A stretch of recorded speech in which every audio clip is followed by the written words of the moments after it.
Right, so thank you for the great introduction.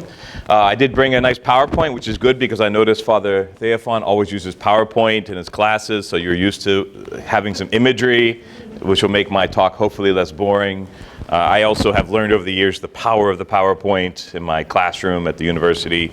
It makes the students pay attention a little bit more. So I'll have some images to back up what I'm saying. And the subject of the talk, there's lots of different topics I could have gone with, but I wanted something, since it's a Lenten retreat, something that was tied in with the idea of asceticism. So hopefully you know what the word asceticism means. I'll just define it very quickly. It means to exercise or train in Greek, and was always used by the church to describe the various practices or techniques we have for disciplining the mind and body and the whole person in order to open ourselves up to God's grace. So I'm going to be looking at a very specific theological approach, basically explaining Orthodox Christianity through the lens of asceticism. That's the whole point of the talk. It's material that I've been working on for yet another book, not the one he mentioned on salvation. There's another book I'm working on little by little, which is a theological explanation of the whole faith through asceticism and reading the Bible that way as well. So the title of the talk is God is Love.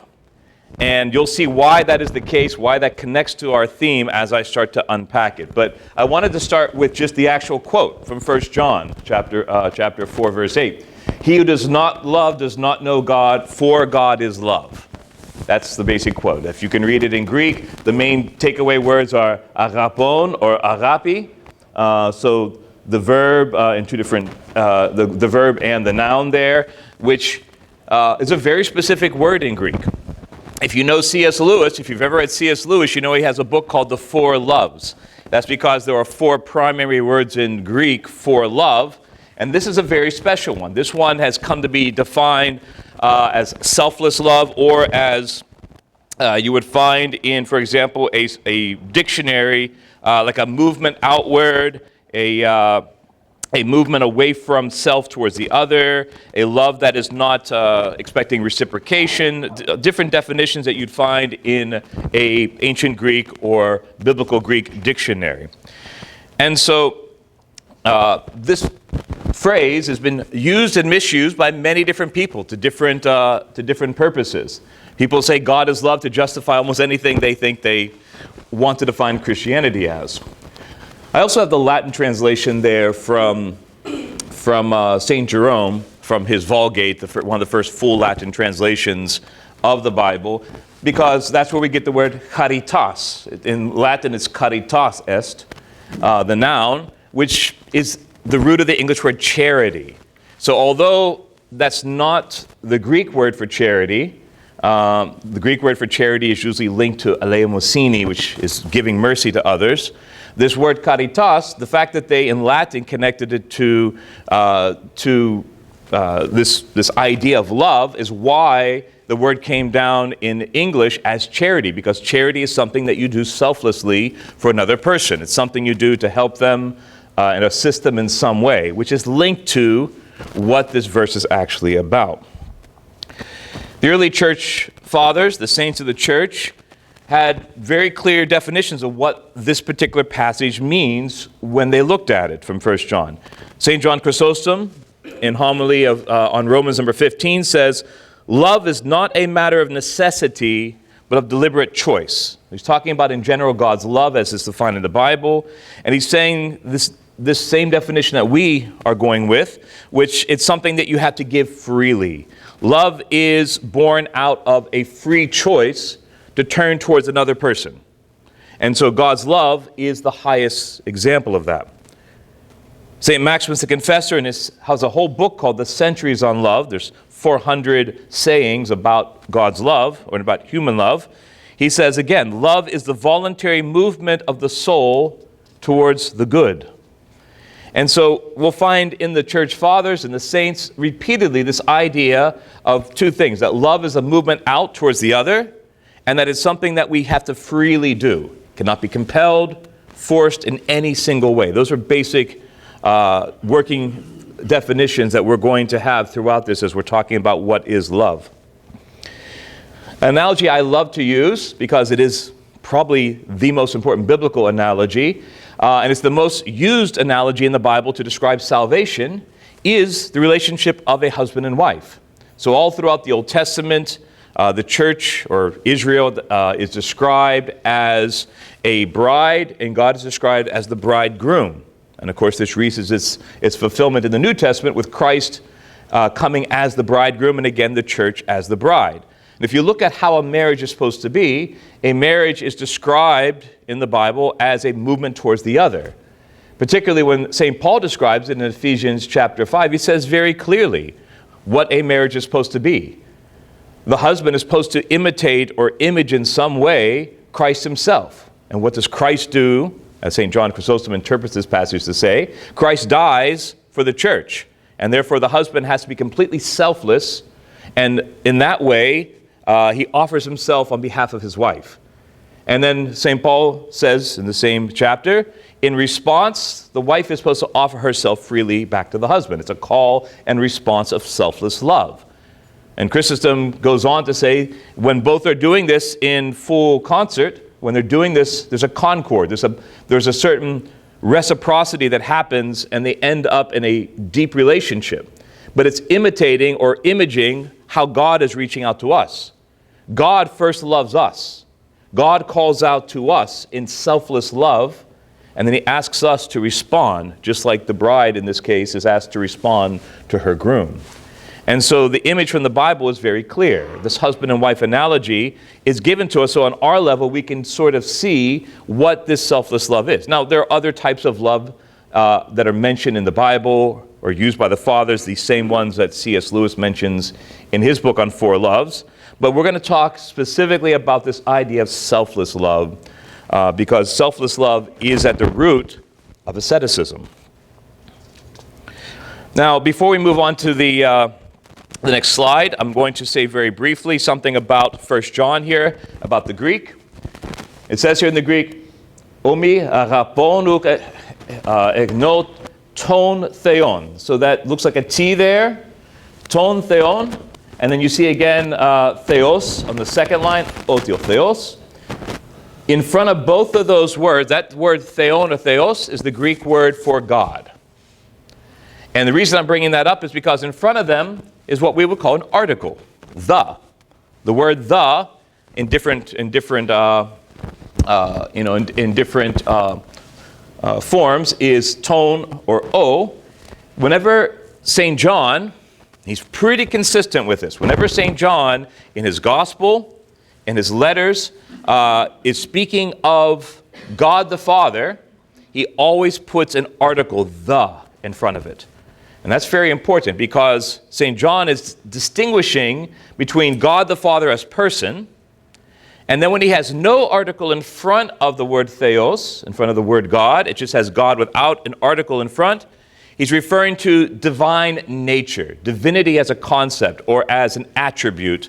And that's, if you know the first chapter, the very first paragraph of the Gospel of John, which we read every year at Pascha, it has that in the very first sentence. In the beginning was the Word, and the Word was with the God, meaning the Father, and the Word was God. No article there, right? Meaning he was divine like the Father is.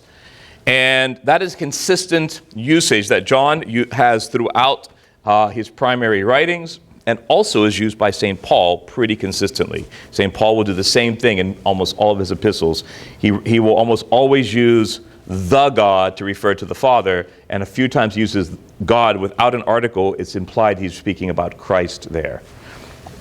Because we're going to talk about the Trinity a little bit. And the Trinity is where we start when we're thinking about what is selfless love, what is agape. Now, we may be used to, because most of us grew up in the United States, maybe everyone here grew up in the United States, and we grew up in an environment that is strongly influenced by mostly Protestantism and a bit of Roman Catholicism, so essentially types of Western Christianity. We tend to have what would be considered an Augustinian idea of the Trinity. It's kind of floating around in the background of our minds. And the Augustinian version of the Trinity would basically be more in line with this particular picture, because it almost is a sense that the nature, Deus, the nature of divinity or God, kind of is its own thing, and it sort of then subsists as three persons that somehow are just relationships within that Trinity. It's a complex concept, but we might be thinking like that. We think, oh, there's one God because there's one nature, and then we can kind of speak about, after we talk about that nature, we can kind of talk about, oh, there's these three persons that also are manifestations of that one God. The Greek fathers, from the very earliest writings we have from the 2nd century forward, and very consistently up through the end of the age of Byzantium, up through the fall of Byzantium, are very consistent in always starting with the persons. They always start with the three persons: the God who is Father, the Son who is begotten of him, and the Spirit who proceeds from him. And then only speaks about the nature in relationship to what are their shared attributes. And that's very important, because when they speak about this idea that God is three persons who exist, they have one essence or being, but at the same time the persons are emphasized first and foremost, then they can begin to speak about what is the relationship of these three persons. Not simply just collapsing it into, well, they're all divine, which is true. In fact, the earliest version of the Nicene Creed in 325, there were some edits between 325 and the final version in 381. The earliest version in 325 said that the Son came forth from the essence of the Father. So the idea there was that the Father is the source of the Son, but it mentions that he shares all the attributes of the Father because the Son comes forth from the very being or essence of the Father. So they have no problem with saying or referring back to the essence as something that speaks of God's attributes. But they always emphasize that it is a Son, a person, coming forth from a Father, another person. And the same with the Spirit. The Father is called the cause or source of the Son and Spirit. He is distinct from them, even if he shares all the same attributes. And in light of this, the Greek fathers can say that the Father, Son, and Spirit can truly, selflessly love one another. This is something you find in their teachings. Not by necessity, not as if the nature itself compels them to have a relationship of eternal love, but it is, again, a free movement of the Father loving the Son, of the Father loving the Spirit, of the Spirit loving the Son, and the Son loving the Spirit. So it's, again, a free movement, not of compulsion. Nothing by nature is forcing them to love one another. They simply love one another from eternity because that is how God acts. God is the source of love, and that love is reflected in their eternal relationship with one another. So in the last few years, we had another saint canonized and added to the roster of saints of the church, and he's sort of a modern-day church father and theologian, Saint Dumitru Stăniloae, who was from Romania. Very important figure, because not only was he probably one of the most educated and brilliant theologians of the 20th century in Orthodoxy, or maybe just period, multilingual and had a vast knowledge of all of the historical theology, but he was also a confessor in the gulags. When the communists came into Romania, he was eventually arrested from his professorship, and because he refused to deny his faith, and thrown into a re-education prison and tortured, and became a confessor of the faith within that, and he never gave up his faith. So he was known as somebody who not only taught the faith with great precision, but lived it out. And so he has been canonized as a saint of the church. And a lot of his writings are not available in English, only in Romanian, or in French. A lot of them are translated into French as well. But there are some texts that you can find if you want to read some of his theology. And one of them is simply called The Holy Trinity. In the beginning there was love.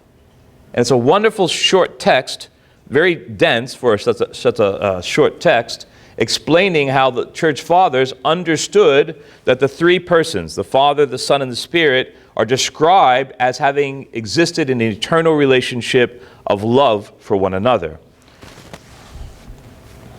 So here's a few quotes he gives us. He says, "A monopersonal God would not give himself as the model and power behind harmony." This is St. Dumitru speaking. So a monopersonal means a God. The reason that we don't that God is not revealed to us as a singular God, one person, right? The way that, say, the monotheist God of, say, a Muslim or a Jew, is because this would not be a model and show the power behind the harmony of the three. He says the highest form of love is revealed to us in the unending love between the one and only Father of a unique Son. So this fact that there are two now, this is what's called a dyad. A monad means one. That's a Greek word to mean one. So a Muslim or Jew would refer to God as a monad, a singular being. A dyad means two. So now you have a second person here, a unique Son, who is now the recipient of the love of his Father. So he says the love between the I and the thou, between these two persons or subjects, even in infinity, desires to extend itself towards another person. So that, he says, then extends out to a third, the Spirit. Now, one of the things he'll say is that if you had just two, then it would be just a movement of love back and forth between them. When you introduce that third, that's the last sentence here, it makes it clear that this is absolutely selfless, because it's a movement, a parallel movement out in two directions. So imagine, by analogy, a human family. So you have a husband and wife. They can fully give themselves for one another, but there's also that possibility that in just the two-ness of their relationship, it becomes self-absorbing, right? It becomes just the two of them pleasing each other back and forth in a parallel movement. Whenever a child gets introduced into that family, now you have real selflessness, because the two have to simultaneously do what is best for each other and for this third that puts demands on them. So that's a human analogy. If you can kind of use that as a model now and project that a little higher, you can see why in the Theology of St. Dumitru, you have the necessity of three to be a model or image of what it means to selflessly love, rather than have sort of a love that can be consuming. Now, he goes into a lot more complexity than this. I'm not going to go into some of his more complex quotes, because some people have read St. Dumitru and walked away very confused, and I don't want to have you walk away with big question marks hovering over your heads. So just the main gist of this is that each of the three persons moves towards one another in an eternal movement of love. Now, we could ask ourselves, is St. Dumitru Stanoloi properly reflecting what the early church said? Is that what the scriptures and the tradition teach us? Well, here's a few quotes from the church fathers interpreting what the Bible teaches.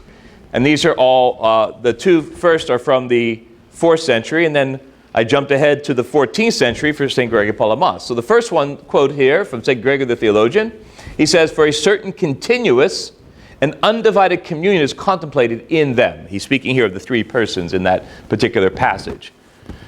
So there is a communion between them. He describes their eternal relationship as communion, as a complete movement towards the other that results in a unity between the three. Now, if you're a theology nerd and you've been reading up on a lot of these things, you may have heard the term perichoresis. If you've heard that term, it's a Greek term that starts to get used first in the 4th, but not really frequently to the 5th, 6th, 7th century, describing their movement towards each other and how they indwell one another as a result. They're entirely indwelling each other, which is a sort of way of saying the way Christ says in the Gospel of John, I am in the Father and the Father is in me, or I come forth from the bosom of the Father.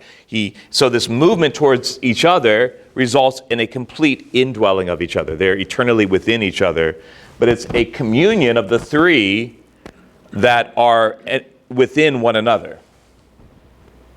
St. Gregory of Nyssa and Adablabius, called Not Three Gods, he's explaining why our vision of the Trinity, the Christian vision, is not teaching that there are three separate, distinct gods. Says, "For there is one motion and disposition of the goodwill which is communicated from the Father through the Son unto the Holy Spirit." So there's a movement between them, a movement of love. If we jump all the way later, and this is a little more controversial passage here, because I've heard people try to use it without looking at the original language to justify maybe that the Orthodox are not so harsh on something called the filioque, the idea that the Spirit proceeds from the Son eternally. This is St. Gregory Palamas, who we're going to remember tomorrow. This is the Sunday of St. Gregory Palamas tomorrow. And he wrote, "And that Spirit of the Supreme Logos, the Word, is, as it were, an ineffable eros." That's another word for love, but a love of a different kind. I'll explain that. Of ineffable eros of the begetter toward the Logos, who has been ineffably begotten.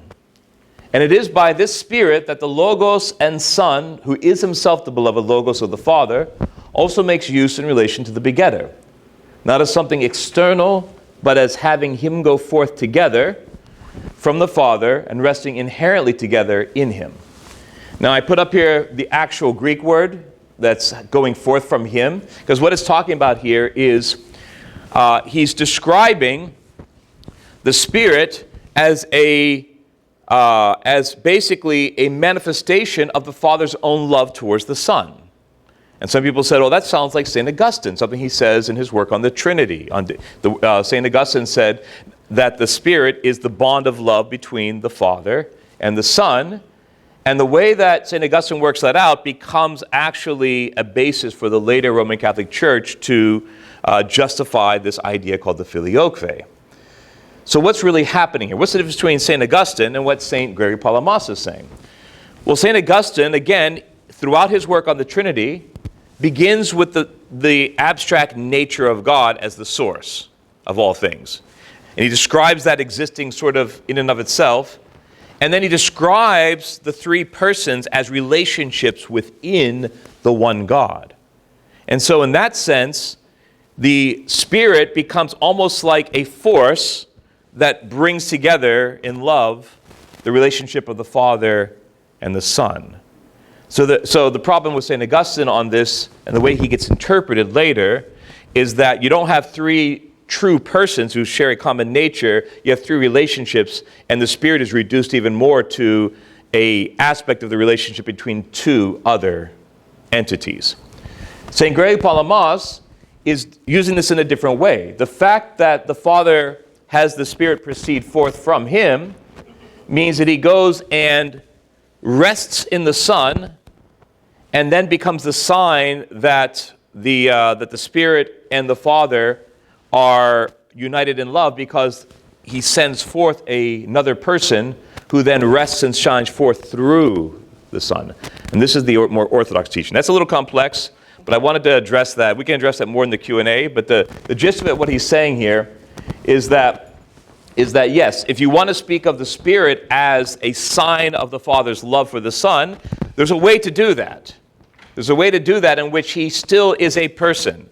He's not just some kind of a force between, a relationship between the Father and Son, but himself, imagine in that analogy of a child again, is still in some way a separate person who manifests the Father's own love for the Son. But no matter how you explain that, the gist of it is, again, that the Holy Trinity is a movement of love within itself. And so the point of it is to say that the reason that we can selflessly love, or can be called to selflessly love, is because within God himself, within the three persons that are God, they are an eternal relationship of love. And the three persons are eternally united with each other through that love.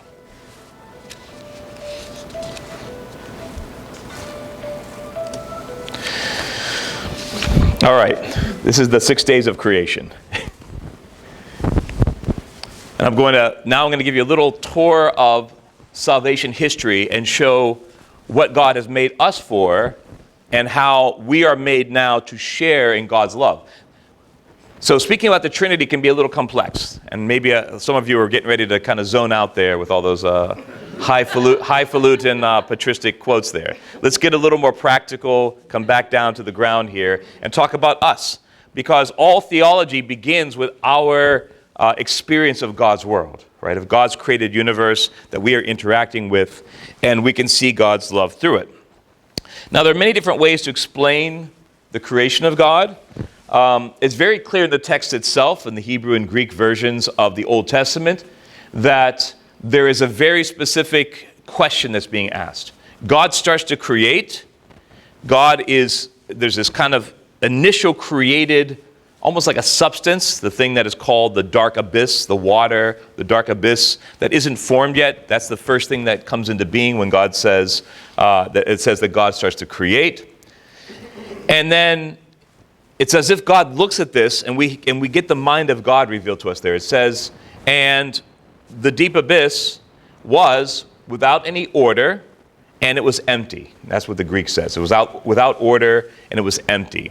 Now, the Hebrew says more so something like it was wild and a wasteland, like tohu wabohu in Hebrew. So there's two problems with this created thing that God wants to resolve. So it's kind of setting up a question. What does God want to do with this created world? How does he want to form it? And the way he wants to form it is in answer to these two problems. He wants to bring order to it. He wants to form it into something orderly to solve the problem of its wildness or its disorder. And he wants to fill it with life. That's filling it. So there's two different things happening here. And then if you want to break up the 6 days of creation to match that, it actually perfectly matches. Day 1, 2, and 3, God speaks and divides the waters into various realities, creating order. So in the beginning, it's just the dark, watery abyss. The first thing he says, let there be light, and he divides the light from the darkness and calls it night and day. Right? So essentially creates time, right? The movement of time. The second thing now, he still has the waters, but now there's light and darkness, and they interplay. He says, okay, I have this deep watery abyss. I'm going to separate the waters and make the waters above and the waters below. So we have now the skies above and the seas below. And then finally, the last day, it says he brings forth from the water the dry land. And it comes up from the water, and he separates the dry land from the water, and then he brings forth vegetation on it. So that solves the problem of order. He's created an orderly world for his main creature that's going to be a sign of his love, is going to live with him. And then lining up exactly with those 3 days are the second set of 3 days. He goes back to that first place where there's light and darkness, and he puts the sun in the light part, and he puts the stars and moon in the dark reality. Then he goes to the two waters. The waters above, he puts the birds of the air. The waters below, it says he puts the fish of the sea. I guess there's a Loch Ness monster in there too, apparently. Okay. And then finally, on the last day, the part he has separated out, the dry land, he makes all of the creatures on land. And at the very height of this, you could say, as the fathers do, the crown of the creation, like on top of everything he's done, he puts us, his creatures, in the center of it in order for us to love him, to respond to him in love. And everything then in this created order is a reflection of God's freedom, which is what is the precondition for love. God doesn't have to do this. God is completely without necessity. He doesn't need to do anything, right? There isn't anything that can compel him. There's no force that can compel him. There's nothing greater than God, whether it be justice or this or that idea. Nothing is greater than God himself. And God, by his nature, is good, and therefore, in his freedom, his expression of goodness is love. He will do only what he does for his creation, not for something that comes back to himself. So it's truly unreciprocated. It's something he does for creation, making the universe to begin with, and then making us to be recipients of his love within that universe is an act of his freedom and therefore his love. At the end of this pattern, God puts us there, and he gives us a vocation to image him. He says we're supposed to help bring order. That's the subduing part. Help continue bringing order to his creation outside of this garden that he's going to place us in, this paradise. And to go forth and multiply, which means also filling it with life. So we're going to image God. We're going to continue bringing good order into the universe and filling it with life, which is a reflection of him, and we're to do it freely and as a sign of love. And then it also tells us that the man and woman are to come together as one flesh, which is, again, a sign of selfless love, a movement together to work in a harmony in order to image God as male and female. Now, we all know what happened. We had a few weeks ago the theme of the expulsion from paradise in Lent. The woman saw that the tree was good for food, it was pleasant to the eyes, and a tree desirable to make one wise. She took of its fruit and ate. She also gave to her husband with her, and he ate. So we know the cause of the fall. The cause of the fall was that the human beings that God created wanted to be self-sufficient. They wanted to be free of God. They wanted to take rather than receive what was offered out of love. Now, if you notice, everything that was told to them at this point, there were commandments already given to them. And all the commandments given to them in Genesis up to this point, except for one, were what we would call positive commandments. Do this, eat of the trees, go and bring order, subdue things, multiply. And Adam, name these animals. Adam, you're going to serve and guard this garden, right? All these things are positive commandments because God wants us to share in his life. So these are positive things, and you are participating in what I'm offering you, which is my love. But yet, there's one negative commandment. Do not do this. And that's do not eat, at least at this time, do not eat from the tree of the knowledge of good and evil. That's a negative commandment. I shalt not. And that's a necessary thing.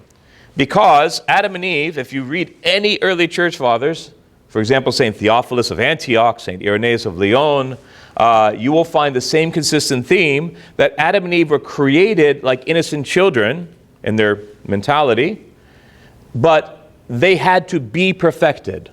They had to grow. They had to move towards God. Now, even in English, we have this sense. The word perfect in English comes from the word to perfect. It's a verb. Something doesn't start out perfect. It is perfected. It's the end of a process, right? That's what the verb means. So they were to be perfected. They were to reach the end of a process in obeying God's commandments that were meant for them to be a reflection of his goodness. But that one negative commandment was absolutely necessary because humans cannot grow unless they also learn to limit themselves. There must be abstention. There must be a point where you say, oh, I have all these blessings, but there's things I have to say no to. Whether it be no permanently, like this is never meant for me, or at least no at this time. There's a specific time and place for something to be fulfilled, and within that context, it can only be fulfilled, so I would say no outside of that context. Now, the same church fathers in the early 2nd and 3rd century who said that we were meant to grow, said that we would eventually be offered the fruit of the tree of the knowledge of good and evil, because that fruit represents wisdom and discernment. And if we had abstained, God would eventually gifted us that wisdom. Now, I always use this as a sort of model or explanation to my students to show how this actually works. So imagine you're a parent, many of you are parents, and you have a young child, and you just fried an egg on the stove, and your child walks into the kitchen and starts walking towards the stove with their hand extended, about to slap it down on the hot burner.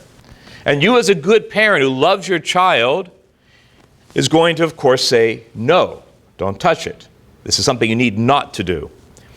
Now, that child, in that moment, can gain discernment or wisdom through two different paths. The path of faith or the school of hard knocks. The path of faith is to say, my parent loves me, I'm going to listen to my parent, and they will learn that that's not a good thing to do. It's a relationship of trust and faith. It is a response of love. Or the child can take it upon themselves to figure it out when they burn their hand on the hot burner, and that's another way of learning. But there are consequences involved for turning away from love and not trusting the one who loves you. And so this is essentially what Adam and Eve were faced with. God wanted them to limit themselves. They weren't ready for what this was. They would learn wisdom or discernment in due time through trusting God and responding to him in love. But instead, they take it upon themselves and they don't receive something offered. They snatch something which was not offered. They steal. And so that's a sin against love. It's a rejection of God's love. It's a rejection of all the things God had established for them as a reflection of his love. And so the very first sin of the world was a refusal to fast, a refusal to limit, a refusal to abstain. Now, St. Maximus the Confessor, in his Centuries on Love, says that the root of all sins, every single sin, he says, is philautia. And he says self-love, philautia, is the mother of all passions. So it began with putting ourselves first. That's the opposite of agape. If agape is a movement outwards towards the other, or a response in love to the one who first loves us, then self-love for St. Maximus is the opposite. That's where we kind of turn towards ourselves. We turn inward. We're like a black hole, wanting and not giving. Receiving, but not returning. And so you can see now why it is that we were distanced from God in the fall. God did not just simply judge us. God simply announced the consequences. The curses in Genesis 3 are essentially God telling us the reality that we've now created, that we brought upon ourselves. And had we fasted, had we practiced some sort of limitation, in other words, asceticism, we would have actually remained in communion with God. But because we chose to put ourselves first and to not limit ourselves, we distance ourselves from God's love. We turn our backs on him. It's interesting to note that in the New Testament, St. Paul never says that God was at enmity with us. It's always the other direction. We place ourselves in enmity as an enemy of God from our side, from our perspective. We put ourselves in opposition to him, and therefore it's necessary that God expel us from his presence, which is paradise, the Garden of Eden. Now let's look a little more closely at the actual words of Eve, because it's one of the few times in the Bible that we suddenly are given the inner monologue of somebody, right? Her thought process. Because when the serpent, who represents Satan, appears in paradise, his assumption is that he can get her to simply want to be like God. That's what he says. He appeals to her pride, desire to be like God. But when she looks at the tree, she says this.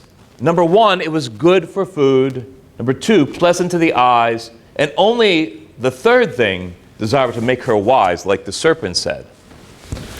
And this order in which she looks at this is very important. Let's see if I have this here. No. She essentially is referring to the different parts of the human being. So the human being, first and foremost, has a body, a physical, material body, and we do need sustenance. But we didn't need that sustenance. We had all the other trees in the garden to eat. So the first thing she does is experience gluttony, which is a hunger for something that she does not need, is not necessary. The second thing that happens is something more within her soul, because that pleasantness to the eyes is something that happens within us. It's not just physical. It might begin with the senses, but there's something emotional. There's something happening there that's drawing us towards this thing that we shouldn't have. And the final thing is kind of rooted in her mind itself. Then she says it'll make her wise. The Holy Scriptures describe human beings as a composite of the physical and spiritual, of the earthly and heavenly. And in the New Testament, the human spirit is further described by two terms. The spirit of man is sometimes called the soul, or psyche, which is used in the Fathers to describe the lower aspects of the human, more so the desires of a human, similar to the animals. The emotions of the human are described as being in the root of the soul. And we have a higher aspect called the mind. In Greek, you may have heard the term nous, or in Latin, intellectus. And this is the highest aspect. And so there's a sense that that humans are created to be in balance. Let me see if I can find, if I have the... All right. So this is the way we were created. We were created for the mind, the highest aspect of the soul, to be focused on God, to hear his voice, to love him and his creation, to respond to him. The soul, the lower aspect of the spirit, was the animating force of a person. That's where the emotions and desires and reactions like fight or flight are located, which is why the fathers of the church say we share that aspect with the animal kingdom. They don't have mind as we understand mind, but they have these lower aspects, which are meant for survival and so forth. And then the body is the actual physical being of the person. And so Adam and Eve were created for this to work properly, for the mind to be in converse with God, and the soul to be in alignment with the mind as it's speaking to God in prayer, and the body to know its limitations. But what instead happens is, in Eve's discourse, is she reverses it. She puts the body first, then the lower aspects of the soul second, and the mind last. So this is the fall. The desires of the body become the primary focus. Disorder converts into necessities into insatiable cravings. The soul is easily pulled towards the desires of the body, and emotional states become unstable and fickle. And finally, the mind becomes darkened and incapable of responding properly to God. It's not impossible, but very difficult. It becomes a slave to the desires of the soul and body. The conscience continues to work, but in a diminished capacity. We don't fully lose what it means to image God, but of course it becomes difficult to respond to his love because now we're wrapped up in this disorder that we've created within ourselves. So when we talk about the fall, we're talking about a change in human nature, not something that changes us according to our essence, but according to our operation. It's described by St. Maximus the Confessor again, like a contagion or disease that infects our nature and causes it to work improperly. Adam and Eve's inability to discipline themselves to say no to their desires is an act of selfishness, self-love. And self-love for St. Maximus is seen as the polar opposite of selfless love, agape. So now we see agape, which is a reflection of who God is and how he operates, is at the opposite end of what we choose, which is self-love or selfishness. So now these two things are on opposite poles, and this kind of defines our spiritual life. The fall in Genesis 3 represents our free choice to reject God's love, a turning inwards towards our own desires in opposition to what God desires for us, which he knows to be good. We had everything we needed to flourish. God had given it to us, but it wasn't enough. We couldn't limit ourselves. By the time we get to chapter 4 of Genesis, we see how quickly we spiral out of control. The story of Cain and Abel is the very next generation, and we're killing each other. And then it's just a series of violent actions up until the age of the flood. With the story of Cain and Abel, God tells Cain, as he's looking at his brother with jealousy, he says, "Sin is crouching at the door. It wants to overcome you, but you must master it instead." And we see that this is how self-love works. It is sort of a tiger waiting to jump on us, like crouching at the door, ready to attack us. And when we don't master it, when we actually allow it to work, and there's this bottom-up movement through the body, the soul, and controlling the mind, then it masters us instead of we mastering it. Okay, so let me go back to this other slide here. Sure, yeah. You want to take a picture of it?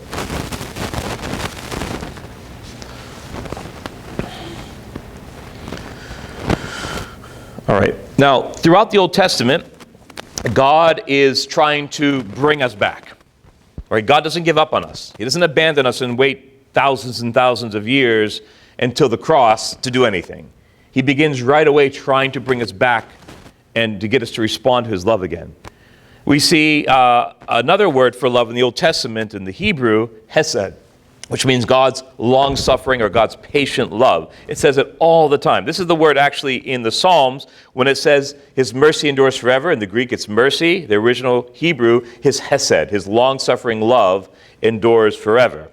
And this is a word used frequently all throughout the Old Testament to describe how God loves the world. And particularly, he chooses a people. He forms a people, essentially out of nothing, from Abraham, to start this process of bringing the world back to him. Another call that he's using this people for a response for the whole world. Because the Israelites were formed, not for their own sake, but that through them, the salvation of the world can happen. In other words, people could again respond back to love, that all peoples of every nation could have a possibility to return that love to God. And so throughout the Old Testament, God is working slowly towards this. The giving of the Ten Commandments, of course, the Ten Commandments being sort of a summary of the rest of the commandments of the law given to Moses, is a good example of this. If you ever read them, you might notice that the first 4 commandments are about how to relate to God, and the last 6 are about how to relate to your fellow human beings. It's sort of a summary of the rest of the commandments of the Old Testament that Moses received. And all these are about essentially loving God and loving your fellow man. This is why Jesus can summarize it as such in the New Testament. He's not doing away with the law as much as he's raising it up to its original intention or its fullest intention, which is to respond to God in love, and through that to learn to love the other creatures who are meant to image God. The Israelites are also forbidden from serving other gods through their worship and so forth, because the word to worship in the Bible, whether you look at the Greek or the Hebrew word, means to serve. We don't serve other deities because those other deities do not love us. These other deities, these fallen angels that were worshipped through idolatry in paganism in the ancient world, these do not love human beings. Only God loves us. These other beings are more than happy to pretend to serve us for their pound of flesh, but they don't actually love us, right? They might lie to us. The devil and his demons might pretend to love us, but it's not true. Now that word to serve in the Bible, which is translated usually as to worship oftentimes, actually means just that. In the Bible, it defines to serve God, which is from the commandment here. Thou shalt not serve. Well, in this translation doesn't have it, but it actually goes on to say, thou shalt not have any gods before me to serve them. To serve them, if you have the full commandment up there. And to serve them in the Bible is defined in 2 ways. To not offer ritual offerings to them. So in other words, do not have rituals in which you go into a relationship with them, because those rituals are a response of love. Whenever the Israelites are called to gather in the tabernacle and to bring gifts, to bring offerings of animals or bread and wine or what have you, that is called service to God. It's through worship, because that is an act of love. That is a response to God's love by entering into this relationship with him through those ritual acts. And by doing that with a pagan god, you're essentially saying that you want to have a relationship with that God who does not love you. The second way that serve is used in the Bible is to do the commandments of God. God says, if you want to serve me, you will do my commandments. So one is an act of response through ritual. The other is an active response through doing the things God has taught, which Adam and Eve failed to do. So to worship God, to serve God in the Bible, is essentially to respond to him in love. And the first 4 commandments are ways of doing that, as well as the rest of the commandments in the Mosaic Law. There were ways to learn to again start loving God, to respond to his chesed, this long-suffering and patient love he has for humanity. But there's that second aspect here. We start to see something of it in the rest of the commandments about relationships between each other. Because there's this possibility that we are so focused on loving God that we forget that that is supposed to manifest also as loving other human beings. The Mosaic Law was meant to start establishing right relationships, loving relationships, selfless relationships between the Israelites that hopefully would then pour out into how they treated the rest of the world. So there are commandments about how to treat each other internally, and then how they're supposed to treat strangers in the land, how to treat those who are disadvantaged, like the orphans, the widows, etc. So these are all ways of expressing love. Now, we all probably have heard, if you know anything about the Old Testament, if you've read it, if you listen to the readings in church, or you know anything about it from your Sunday school days, you know that Israel had a very difficult time actually following the Mosaic Law, actually returning love to God. There were long periods where they were kind of pulled towards idolatry, towards worshiping the deities of the Canaanites or the Hittites or the Philistines. We know that because of this, there are many times God withdrew his protection and allowed them to sort of face the consequences. In the same way that Adam and Eve faced the consequences of their rejection of God's love, there are many times God pulls back his protection of Israel, and they are persecuted by the Canaanites or the Philistines, or eventually the Babylonians, who exile them for a generation. All these are tough love. This is something we don't like to talk about today, is that there are different sides to true love, and tough love is a side to love. It isn't always soft and yielding. It is many times, as God has shown us by example, the ability to say, look, I am not going to force you, because I'm not going to compel, I'm not going to take away your freedom. A free response is the only truly loving response. And so God allows the Israelites, just like he allowed Adam and Eve, to turn away from his love and to face the results of that when you're outside of God. And this is something that happened in intervals throughout the history of the Old Testament. And yet, God was still working with those faithful in each generation, a remnant. A small remnant remains in each time and place through which God can bring about his ultimate plan to show his love towards humanity. And so everything from essentially the book of Joshua, if you want to look at it in terms of the chronology of the Old Testament, from the time of Joshua up until the very edge of the New Testament, is about God preparing the world for this ultimate act of love, to show how much he loves us. And that's the incarnation, the coming of Jesus Christ. Christ, Jesus, who being in the form of God, did not consider divinity something to be grasped, but emptied himself, taking the form of a slave and coming in the likeness of men. My own translation, so that's why I accidentally put extra it in there.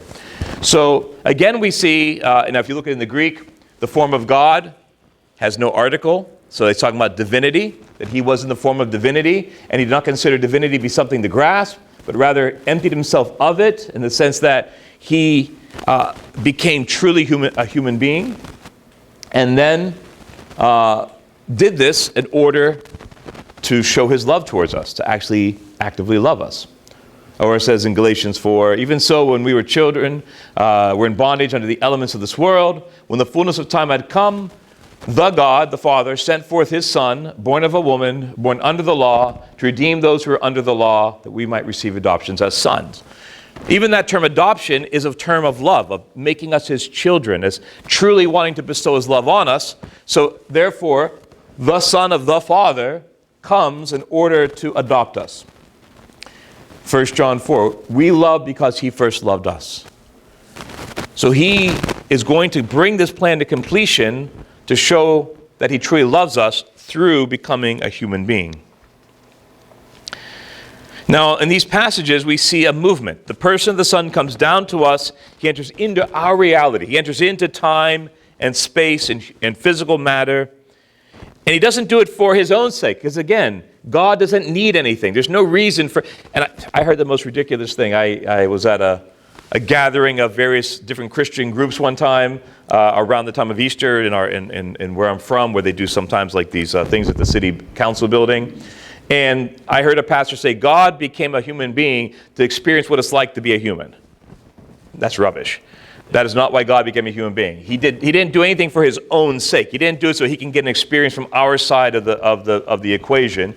He did it for our sakes, as it says multiple times in the scriptures. For our sakes he did it, not for anything he gains from it, but as an act of selfless love, he becomes a human, experiences everything that we experience, though without sin, and particularly experiences the suffering that human nature experiences. God freely experiences suffering and eventually death because it is the way or most effective way he has determined in order to enable us to participate in his love once again, which is what salvation is. Now, throughout the life of Christ, he is slowly taking on all the aspects of human nature, little by little, in order to unite us to himself. But if we jump to his adult life, we know about the three temptations. So this is Luke's version of the three temptations. So before Jesus begins his public ministry, he goes off into the desert beyond the Jordan, and he begins to fast for 40 days. So again, he begins his public ministry with an extreme act of self-discipline, of asceticism. And at the end of this, we have this appearance of the devil. So I'll just read it in full, just so for those who haven't heard it in a while. So he's led in, Jesus being full of the Holy Spirit, returned from the Jordan, was led by the Spirit in the wilderness for 40 days, being tested by the devil. And he ate nothing during those days. And when they were ended, he was hungry. The devil said to him, "If you are the Son of God, command this stone to become bread." And Jesus answered him, "It is written, man shall not live by bread alone." And the devil took him up and showed him all the kingdoms of the world in a moment of time, and said to him, "To you I will give all this authority and their glory, and for it has been delivered to me, and I will give it to whom I will. If you then will worship me, it will be all yours." And Jesus answered him, "It is written, you shall worship the Lord your God, and him only shall you serve." And he took him to Jerusalem and set him on the pinnacle of the temple and said to him, "If you are the Son of God, throw yourself down from here, for it is written, he will command his angels concerning you to guard you, and on their hands they will bear you up, lest you strike your foot against a stone." And Jesus answered him, "It is said, you shall not put the Lord your God to the test." And when the devil had ended every temptation, he departed from him into an opportune time. Now that is Luke's account, the order that he puts the three temptations. And interestingly, it actually follows the order of the temptations of the woman, Eve, in the garden. The woman saw that the tree was good for food.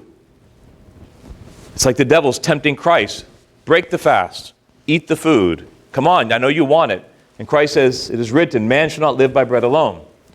She saw that it was beautiful to the eyes. Satan takes him up and shows in the world, says, "Look how this looks to you."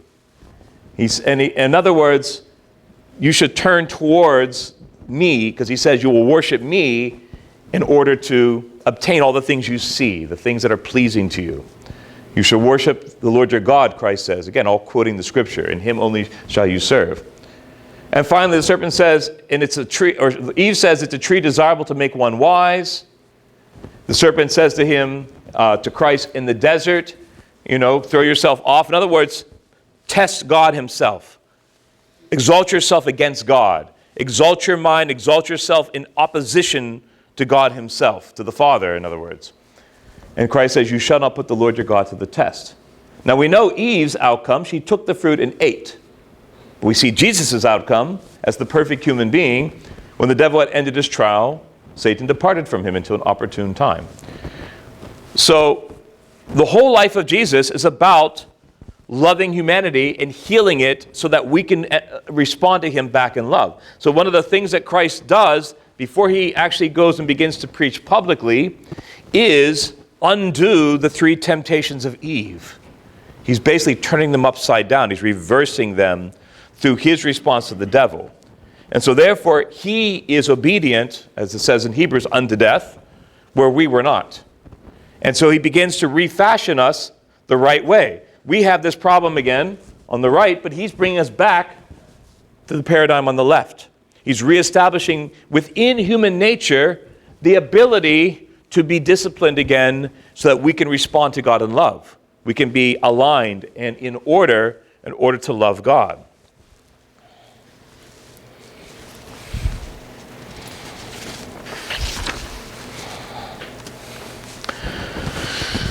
Now, I mentioned earlier that Christ sums up the whole Old Testament with these quotes from the law. He says, "You shall love the Lord your God with all your heart, all your soul, all your strength." That's Deuteronomy 6:5. "You shall love your fellow as yourself." Leviticus 19:18. But he even goes higher. He raises it to the highest ideal you can imagine. "A new commandment I give to you, that you love one another as I have loved you, that you also love one another. By this all will know that you are my disciples, if you have love for one another." Every one of those words, love, there is agapon, that same verb, selflessly love, to selflessly love the other. It's used throughout the Gospel of John over and over and over again. It's his favorite verb, probably. And so, yes, the Old Testament is pointing us in the right direction, but now that God himself walks among us, he's walking and talking to Israel, and through them now to the whole world, he's lifted us up to the highest standard you could possibly imagine, that as God has loved us in that selfless way, we are now going to be called to love him back and to love one another in the process.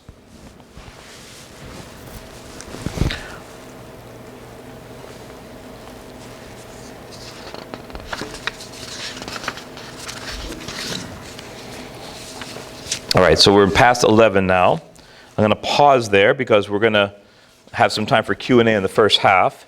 We have till what time? It's 11:08? 11:30. Okay, so we'll go to 11:30 because we're going to pick up right after this with the completion of Christ's work and then what he expects of us. So that's what we'll go into next. So if you had a question about what does that mean about us, we will go into that in the next thing after lunch. So if you have questions on the first half, things that you thought of while we went over this presentation, the first half, this is the time to ask. So just raise your hand. I'll call on whoever wants to ask a question. Yes. Well, in light of this, when we read the saints of the day, it's almost all martyrs, and the question lingers, like, all right, God gave us salvation. Why did so many people have to die? And well, that's a good question. Yeah. Touched on that they had to put that first, but it's so hard to digest. It is. We have to remember the contrast between the way the world is and this ideal that God has called us to. What Christ has revealed to us, this highest standard now, is in direct opposition to the world that lays under the sway of the devil. Like it said in the passage from Luke that we read, the devil says, it's all mine to give. In other words, the devil thought he was in charge.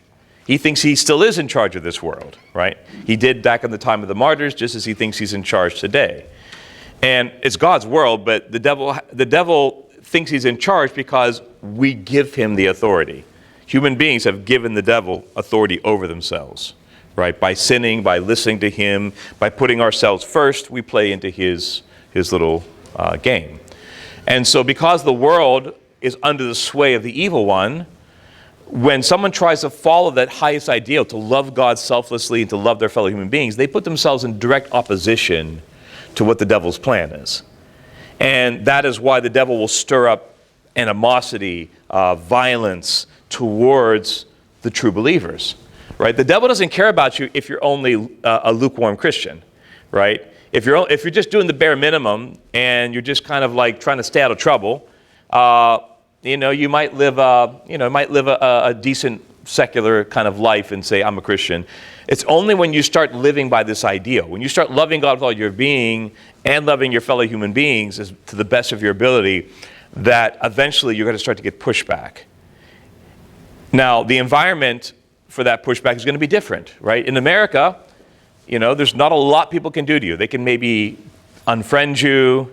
They might, maybe if you work in a very secular office or company, they could try to, persecute you, maybe get you fired or something like that.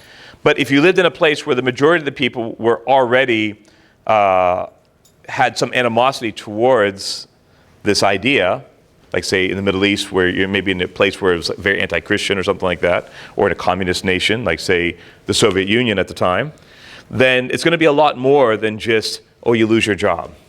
It means you go to a gulag or you lose your life, right? And that's the martyrs. There always have been periods of martyrdom because there are many times in history where the devil has really gotten the upper hand in society. And during those times, the devil will try to wipe out us because we're his adversaries, right? Us meaning Christians who are trying to live this, for better or for worse. The martyrs, though, the thing about the martyrs that's so beautiful. So if you know the story of Joseph in Genesis, the whole story about him being sold into slavery in Egypt and so forth. At the end, when he meets his brothers and finally reveals himself, his identity to his brothers, they're afraid he's going to have them arrested, maybe sentenced to death or something. He says, no, brothers. What you intended for evil, God has meant for good. And that is the story of the martyrs. When you try to live this way, like Joseph did, which is why Joseph is considered a type of Christ during Lent. When you try to live this way, then what happens is you may suffer, right? Bad things can happen. Doesn't mean you're going to live your best life necessarily in the world's eyes. But it does mean that ultimately through your actions, greater good will happen because God will work through that. And the martyrdoms that happened in the early church were a testimony to the power of our faith. It made the faith grow. It made the faith expand. It made other people be more willing to move towards Christianity, knowing that we actually, walk the walk and talk the talk, it wasn't just an idea. It wasn't just a philosophy, So I don't know if that helps answer your question a little bit. But So it took all of that to establish the church. Yeah, but it's an ongoing thing. We keep thinking like, yeah, we hear all these martyrs, mostly they're the 2nd, 3rd century, but we had more martyrs under the communist yoke than the whole history of martyrs before. 20th century had the most martyrs of any age. It's not some ancient history. We just don't know all the names of them. We have lots of names of the martyrs from the 2nd, 3rd century because every time it happened, the most famous ones were being celebrated by the church. You know, and remember them in hymns and so forth. But there are so many under communism that we just had to just call them either the communist yoke or the martyrs of new martyrs of Russia or whatever country. But it's all the Eastern Bloc, right, where this happened. And so this is not an ancient story. It's a continual story. You know, I'm not a doomsdayer. I don't think it's going to happen here in my lifetime, but you never know. Maybe 2 lifetimes from now could happen here. Nobody thought it was going to happen in the 19th century in Russia when the Tsar was in charge and Christianity was the faith, right? Nobody thought that 50 years later, you know, they would be lining up priests, nuns, and faithful laity in front of firing squads and just killing them, right? Nobody thought that was going to happen when Christianity was, you could say, large and in charge in Russia.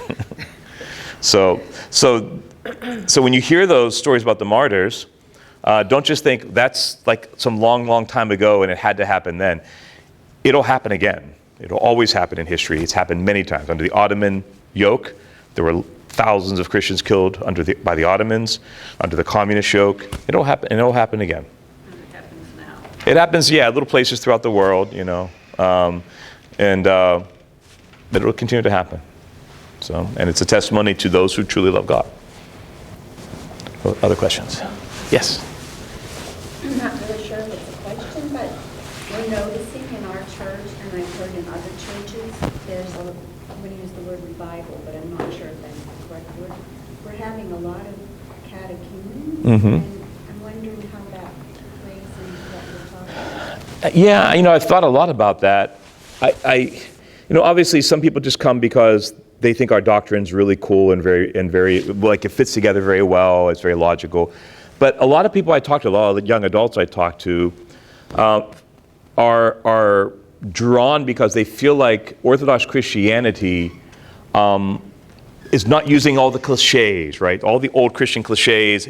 We don't try to tame it, right? A lot of Christianity in modern times, particularly in the United States, is kind of an easy religion, right? It's kind of tamed. It's kind of like how it's something that you try to fit into your secular life.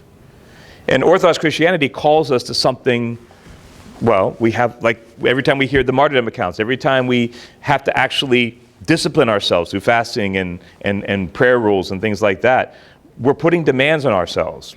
We're saying that Christianity is more than just something that we try to nicely and neatly fit into our day-to-day lives, but actually is trying to change us into people who love and respond to God, right? I think that's what drives them, because when people talk to me, they're really moved by it. They'll hear like a big one lately was last year. A video came out with who's the new Georgian saint, the Fool for Christ, Saint Gabriel. Yeah, so the video on Saint Gabriel, the Fool for Christ, came out, and people. I had at least 10 catechumens just from that video. Like, they saw the video and were so moved that there's somebody in this day and age who loves God that much to go through what he suffered under the communists and what he did for God and so forth. So, and those kinds of stories, when they see that these are recent stories, right, within, the lifetime of us or maybe our parents, within the 20th century, that is very moving to people, because you don't see that in America, really, right? You don't see that kind of love for God. You see people, they say, well, I'm on fire for the Lord. But you don't see them going out there and putting their life on the line to defend the faith or to save others, whatever. That's just not as common. And I'm not going to bash on American religion in general. I'm just saying that American religious values have become very comfortable, and the gospel is a challenge to us. It's never meant to be tamed. Orthodox Christianity allows the fire to kind of roar and say, no, it's constantly meant to challenge us every single day. We cannot put it into a box, because it's enshrined in not just the scriptures, but in all of our services and our ascetical practices, sort of this rigor that's meant to push us and to show us that we're not meant to just be comfortable and live an easy life, So that's what I think. Yes? So I came across a allegory of the Trinity in the Orthodox Study Bible, and I had a little reservation about it, so I'm wondering if you can maybe tell me Sure. if it's an appropriate allegory. So it's Adam, Eve, and Seth. And Okay. it was that Adam is unbegotten, right? Mhm. So Adam represents the Father, and Eve proceeds from Adam, Mhm. representing the Spirit. Yeah, from his side. Yeah. Yeah, right. And then Seth is the only begotten son now of Adam. Yeah. So so I know where that comes from. That's actually I think that's actually St. Ambrose, if I'm not mistaken. I have to double check, but the question I would when you see any analogy, you have to remember it is an analogy. Right. And as St. Gregory the theologian says, every analogy falls short, right? So St. Gregory the theologian will say, imagine Peter, James, and John as an analogy for the Trinity, right? They're three men, they're three distinct persons, but they share the common human nature. But in the moment you press beyond that, he says the same analogy completely falls apart.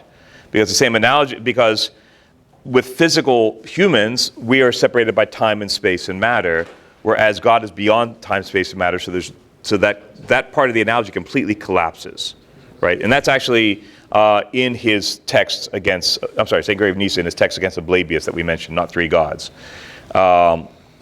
And this other analogy about Adam, Eve, and Seth is the same way. So you can say kind of like that, because the whole point is that they're all of one nature, human nature, in the same way that the Father, Son, and Spirit share one nature. So therefore, all the attributes that we would use to define divinity are common to all three. And yet, they come into being through two different causes. So that's as far as the analogy can go. The moment you go beyond that, the whole thing collapses because you're dealing with humans as opposed to a infinite God who's beyond all these categories. Yeah, I think that's kind of where my reticence with it was that it's sort of, in the same way we kind of say that the filioque diminishes the Spirit, I felt that allegory kind of diminished the Son, because now it's as if the Son is proceeding from the Spirit. Right. Yeah, and all Trinitarian descriptions, so sometimes the fathers will use very, very specific terminology, which is what we would call apophatic terminology. It's terminology that is meant to kind of let us hit a wall and say we can't go any further, because beyond that is beyond our comprehension, right? It's a way of unsaying something, like saying it as if it's beyond, So most of the language that we use for the Trinity is either just the revealed language of Scripture. Sometimes they use analogies and just say, but just take it as an analogy, it breaks down. But they'll use revealed language of Scripture, like the names or the actual causation used in Scripture, like begottenness or precedingness, right? Or they'll use this apophatic language that says, we can't go beyond this, but we're going to use this language to kind of show you what we can't say. Right. And that's a way of kind of keeping us humble and not just saying, oh, it's a mystery, but saying, no, it's not just that it's a mystery. It's more than that. It's the things that we cannot say are also are saying something about who God is. And so there's positive content there, because they're still saying something, even if they're not saying anything, in a sense, right? It's hard to say, but the whole point is to show the limitations of the human mind. And so that's why we have to be very careful. Trinitarian language has to be very careful. Like people will use the shamrock, the St. Patrick, he held up a shamrock, which is the legend, from the life of St. Patrick. And other people will say, oh, that's modalism, Patrick, you know that reference. But it can be, they're all three aspects of the one nature of a shamrock, but at the same time, it's almost like that almost goes into like a Trinitarian idea of like they're just relationships within this one nature, which is more kind of what St. Augustine implied. So anyway, so we have to be very careful with analogies and just let people know that when you make such analogies, you can't stop there, because someone who looks at it with a very simple, reading of it is going to be probably fooled into some false theology. So yeah. Yes. How How does the nous relate to the heart? I hear them oftentimes connected, but in your imagery you had it centered over the brain, so I'm wondering. Yeah, so the distinction between the nous and the heart, historically speaking, in historical theology, is really, you could say, a clash or maybe a coalescing of two different cultures.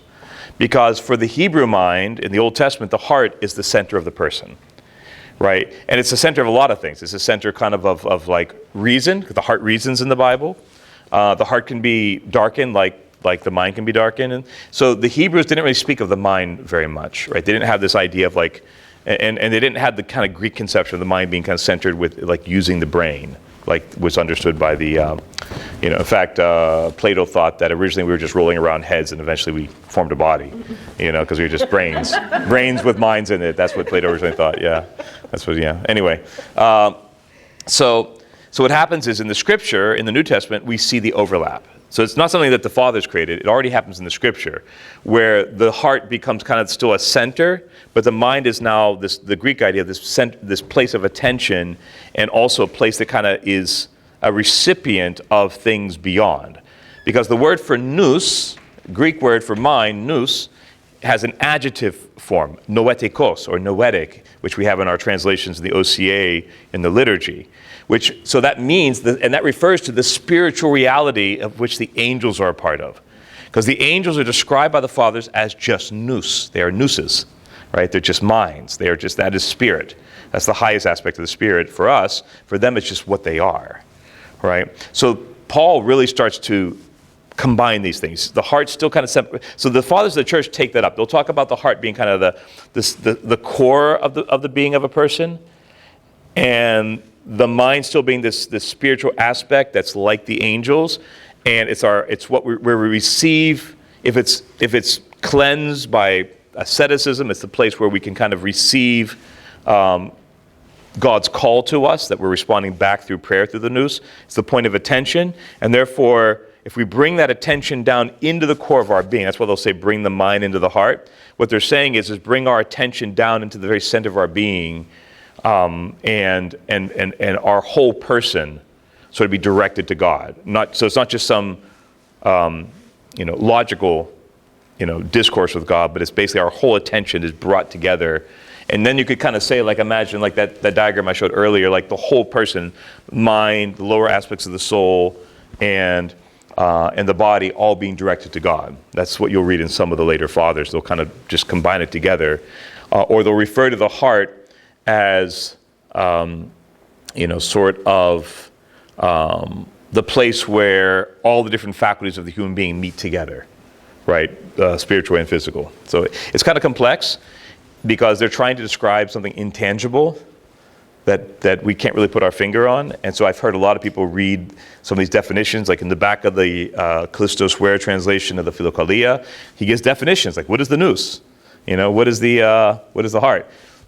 And a one-sentence definition is not going to cut it, because it's used slightly differently by many different church fathers to describe a reality they experience, but sometimes can't clearly explain, Could it be thought of as discursive reasoning and rationality? Probably not. Now, rationality is fine, because the word for rational is logikos, where you get, and it means of the logos, right? So when they were pushing back against a guy named Apollinarius in the age of the councils, Apollinarius said that the mind was the place, like Christ didn't have a mind, because the mind is the place that is taken up by the presence of the logos of God, right?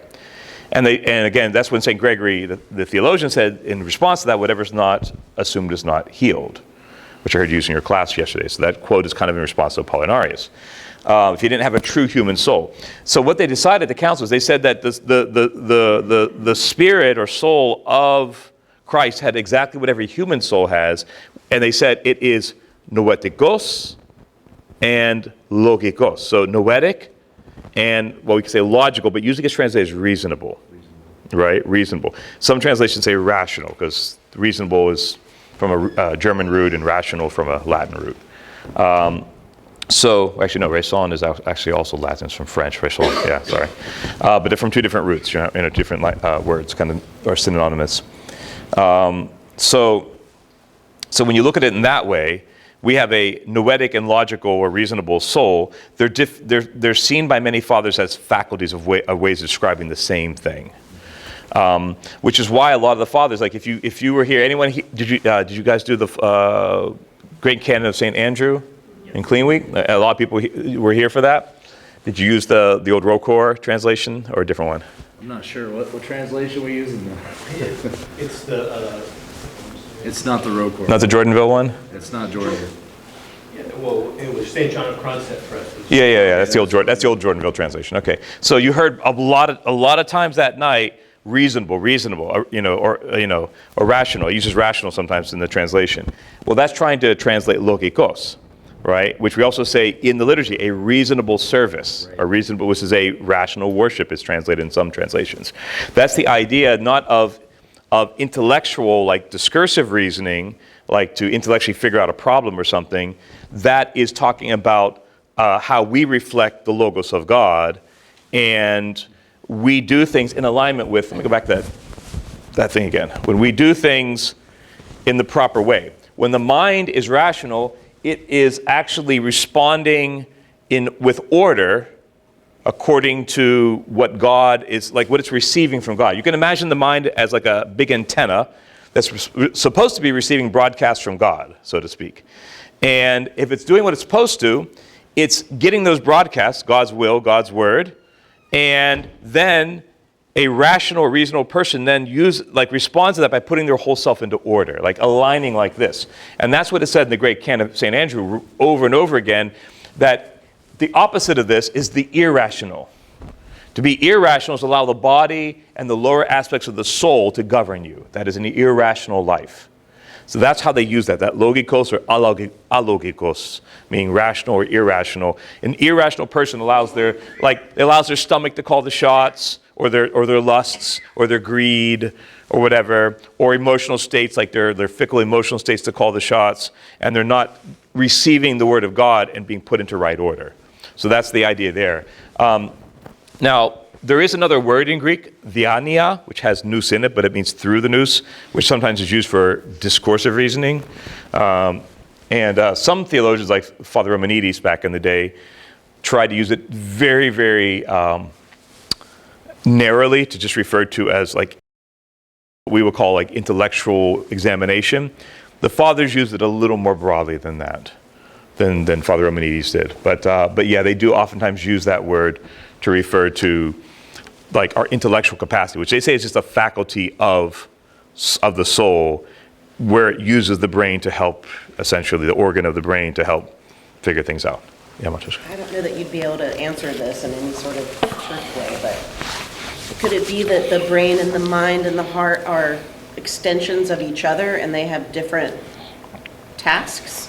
You know, like they're like a satellite or something in the planet. Yeah, I mean, our whole spirit. Like I like to use the word, to be clear. So St. Paul will use the word spirit as synonymous with soul, but sometimes he uses spirit to refer to mind. So it's a good way to just refer to like the whole aspect of the immaterial nature of humans. So if you talk about the whole spirit, some church fathers like Saint Nikita Stathetos will talk about that he'll basically say like the heart. He's very systematic, right? He says the heart is like the essence of the spirit, and he says or the essence of the soul, right? And he says that there are three faculties that exist within it: mind, nous, pneuma, spirit, and logos, right? Reason. They are faculties of the heart, which is within the soul. It's very systematic, right? And he bases it on the Trinity. He's the only one I know of that actually uses that diagram, but it's kind of cool. Well, Father Deacon, all right, you'll be the last one, then we'll break. With Isaac and Jacob and Esau, and Isaac is going to bless Esau, and he says, go out and get an animal so that my soul may bless you. What is going on there in relationship to? Yeah, that's good. Well, Because once he Yeah. blesses, and he can't take it back because he realizes yeah. that. Well, and this one's a little tricky. So we sing in the OCA tradition. We follow the antiphons of the Psalms, right? For the first two antiphons, and we say, "Bless the Lord, O my soul." And people might say, "What are we doing there? Am I talking to myself?" Well, kind of, yes. That's kind of the point, because in the Hebraic language, the idea of soul, nephesh, or as it gets translated as, to psyche in the Greek version, the Septuagint version of the Psalms, is a way of referring to yourself. Some scholars, this is more who deal with more like the psychological development of terminology through the biblical age and philosophy in general, have made the suggestion that in the Old Testament we see probably for the very first time in history evidence of people recognizing individual personhood. Because that language of speaking to my soul is to recognize that I really am a unique person in this world, right? Because some people used to theorize that, that came only basically in the Middle Ages and Enlightenment, right? That was like a very gradual development. But it's very clear in the Old Testament. This language of referring to, again, in St. Andrew's canon, we use it all the time. "Oh, my soul, are you going to repent?" Right. Like, am I talking to myself? Well, kind of, yes. It's that inner dialogue where you're basically saying, I understand that I'm a rational, individual before God, and therefore there's a responsibility upon me personally. It isn't just, so out of Christianity, and out of first, the Old Testament tradition, and then out of Christianity, you could say a view of the world develops with concentric rings, where I'm at the center of these concentric rings as I am a person, right? I'm a person made in the image of God, and therefore, there's a certain sort of like responsibility I have for myself, and then I exist also in relationship to these like sort of concentric rings outward of first my family, my tribe, my nation, and then the world at large, right? So that's a very Christian way of looking at the world, which by the time of early Christianity was kind of fully established and was the case all the way up into the Enlightenment in many places, right? This view of me as an individual person living within a set of relationships to the world outside, but at the center of that is me as standing before God. Right? It's me, oh my soul, standing before God. Am I? Because if I'm not in relationship with God, then all the other rings fall apart. Right? The Enlightenment moved in the other direction, of course, towards absolute individualism, right? Atomization, right? That I don't have necessarily a relationship with God, and I'm not necessarily responsible for all these concentric rings in the same way, and that's where we kind of are at today. So, yeah.